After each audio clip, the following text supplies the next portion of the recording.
Jeff C. Friday, the 14th of March, and I know you're just like me, right? You're just like me. You want to know everything about the Parker family. In fact, you try to keep abreast with their every movement.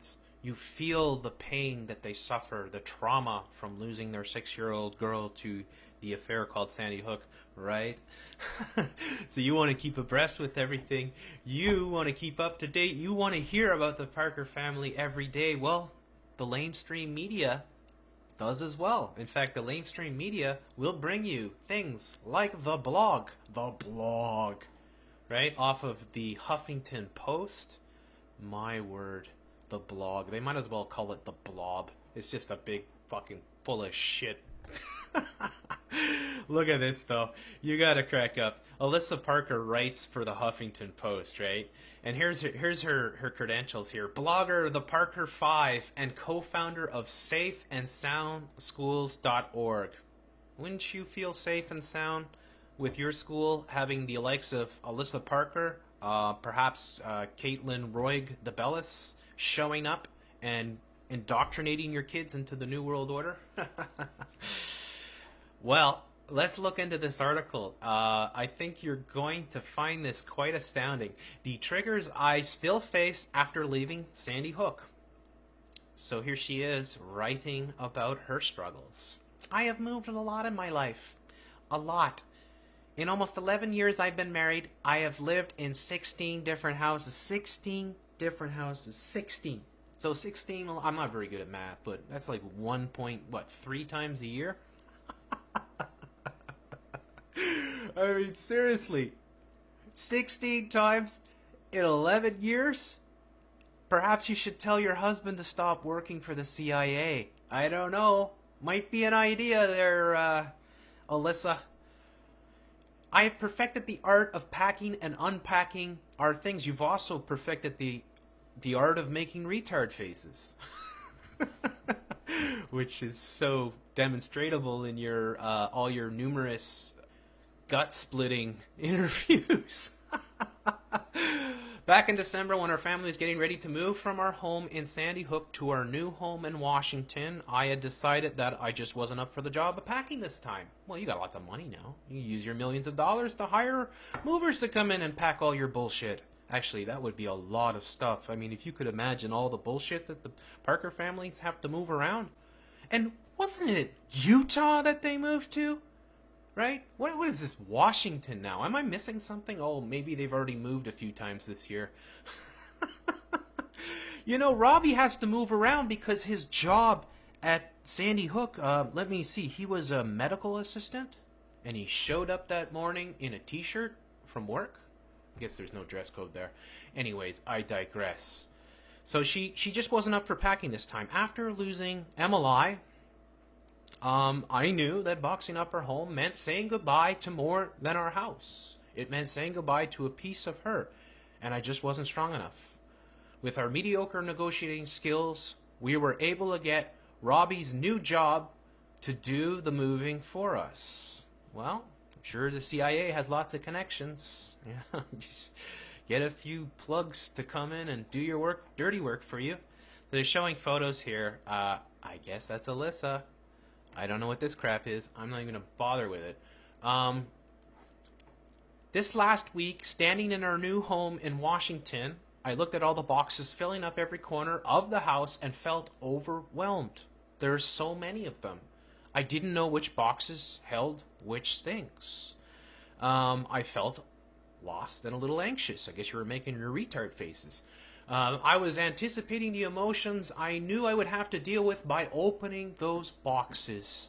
They weren't just filled with stuff, they were filled with memories. Our family's magnet collection, scrapbooks, blankets, and pictures, our history. It's a lot of bullshit. This is what makes a house a home. So with box cutter in hand, one by one, I began to open up the throat of each, well, no, I didn't do that. I opened up the box and began unpacking. Working my way into the master bedroom, I rhythmically began to open and sort through our packed clothes. She's doing a rhythm while she's rhythmically. Grab a box, cut, open, make retard face, and unpack. Cut, open, make retard face, and like being kicked in the stomach, I looked down and saw Emily's beautiful bright white bedspread with pink ruffles folded neatly in front of me. Just happened to be there. You didn't throw away any of your daughter's stuff. Why would you? She's not dead. Emily's not here, I thought. Am a lie. I will be placing this on her bed. She is gone. She is gone. As the tears began to well up in my eyes, I could feel this anger growing inside of me. How could this have happened? She was only 6 years old. 6! The more of her things I began to collect and open, the more angry I became. You know, it's just madness. Of course, if she really did have a child that died, you would take those things and you would put them somewhere, or you would give them away, or you would burn them, right? Or you would bury them. But no. For the sake of keeping the Sandy Hook bullshit train alive, you're going to have more and more images of Alissa Parker opening up a heart decorated box with her daughter's bullet hole jersey inside and her dress or whatever. She was 6 years old. 6! Right? How could he hurt her that way? I wanted to scream at this young man who took my child's life. Anger growing. Cut, open. And there in front of me was Emily's little portable space heater. The hatred grew. I hated this heater. I hated this heater because this heater had scared Emily. She hated the heater. They even show a picture of the heater. She hated the heater. You know, she should beat up the heater. She could fight the heater. She could put on her retard face and attack the heater. And then they can make a video of it and put it up on YouTube. Huffington Post. It would be front page news. It's just unbelievable, isn't it? The night of December 13th, 2012, the night before the shooting that would take her life, I tried to plug in that space heater to warm up Emily's freezing bedroom. This was not something I'd ever done and was going against a strict rule. Never use a space heater if you are asleep. Her room was so cold, and I felt so bad for her, and I thought, it's okay this time. I propped it up on a box and got ready to plug it in.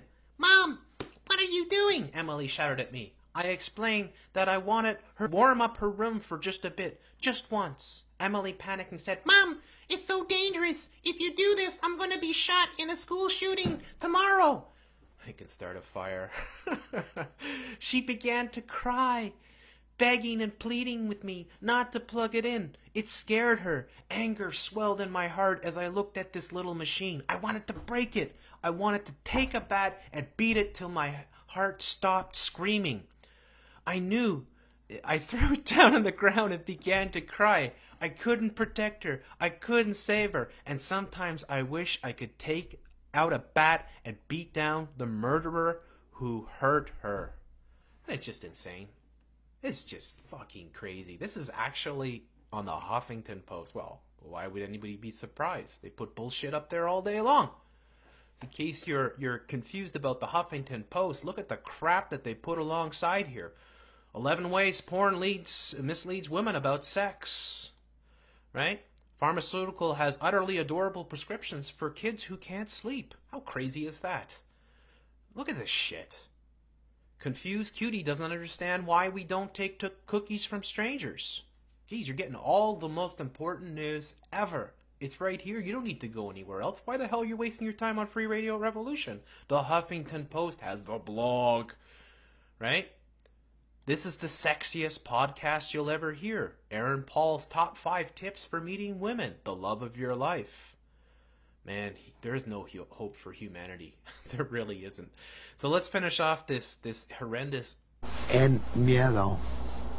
Y ella ya sabía. Yo sé. thing. Triggers are hard. They are often unpredictable and they are strong. I have learned not to fight these emotions, but to let them run through me. That's how you get to your retard phases. It's still tough. Grief is a long, long road, and there are no quick fixes. It's about understanding myself and knowing what I'm capable of and what I am not. I guess authentic crying is one of those things you're not capable of. Moving is hard and emotional. I look around and see our things out of the boxes and put into this new place of ours. Not with the same meaning as they had before, but with the same potential to create our home, our new home, and now new life into something meaningful. It's good. Yes, it's right. Now you can unpack all your stuff into your new home and have it all unpacked for about 3 months until you have to move into another home, wherever Robbie Parker gets assigned to by the CIA or whatever frickin' affiliation of the CIA he works for. 16 times. 16 times. You ever heard anybody that moved 16 times in a decade? It's just insanity. It's just insanity. Look at the more Emily Newton, Sandy Hook grief. They actually have a thing, grief. Yes, I want to look up grief. I'm going to click on it. God, I need my grief for the day. Alissa Parker will give it to you. Grief triggers. Moms. Parents news. Parents news. You confused cutie doesn't understand why you don't take cookies from strangers. My God, it's just like another world. It's like I woke up and I'm in retard land. It's just unbelievable. It's no wonder I can never read this shit. My word. What a crazy fucking article. I mean, it's like they're shoving it down our throats now. It's unbelievable. It's unbearable. Thankfully, there's no comments. You be the first. This is fucking bullshit. You fucking Satanist cunt from hell. There you go. Submit it. Oh, I can't. Oh, well. I tried, guys. Anyways, my word. Isn't it just awful? Huffington Post. You ought to be ashamed of yourself. So should you, Alissa Parker.